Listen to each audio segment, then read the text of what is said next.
course, if you were watching this show early in the week, we brought you an exclusive interview from San Francisco Fed President Mary Daly to get her thoughts on the way that the Fed has been responding. And now we're hearing from Minneapolis Fed President Neel Kashkari speaking moments ago on the strategy to battle back against the spread of coronavirus and the economic shutdown we've been seeing play out. And I want to get to Brian Cheung with the latest on his thoughts. Brian?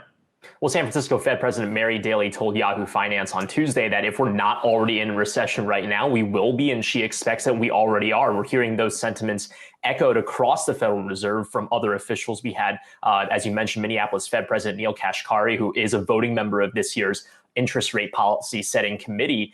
He was saying on a webinar that he does see the U.S. as almost certainly in a recession right now. There have been a number of other Fed speakers that have chimed in the past few days as well, a lot of them trying to get the message out there that the Federal Reserve is trying to act to counteract the negative economic impact of COVID-19. You had Dallas Fed President Robert Kaplan speaking on CNBC earlier today. He said he sees unemployment spiking into the low to mid-teens, although he said he expects it to end the year closer to 8%, but still well above the last reading that we got on unemployment at a 50-year low of 3.5%.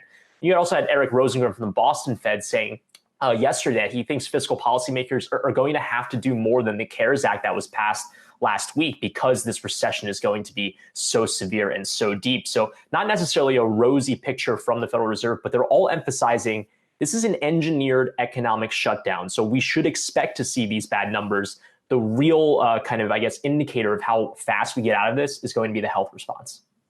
Yeah, I mean, you think about the health response, but then we've also seen so many levers on the monetary side being pulled by the Fed. You've highlighted all of them. It's an extravaganza, 7 lending facilities here. And we think about trying to address all the problems that they've been facing, not just here in the U.S., but across the globe in currency swaps that they've set up to help alleviate fears across the globe. But when we think about it, I mean, we still get bad numbers consistently here. When we look at jobless claims last week, jobless claims this week, we'll get non-farm payrolls tomorrow. But I mean, when you dig into all of this, you get a sense that they're happy with the way things are going in the response and quelling the fears out there.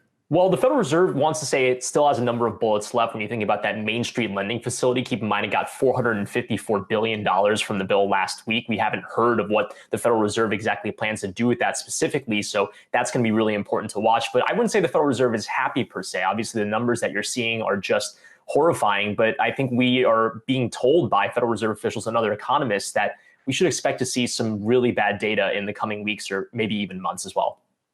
All right, so the job continues to be done on that front. Brian Cheung, thank you so much for bringing us that. Hey investors, Zach Guzman here. Are you interested in learning more about the markets and getting the latest financial news? Well, then click right here to subscribe to our Yahoo Finance YouTube channel. Get the latest up-to-the-minute market analysis, big interviews in the world of finance, and information on how to manage your money every day wherever you are.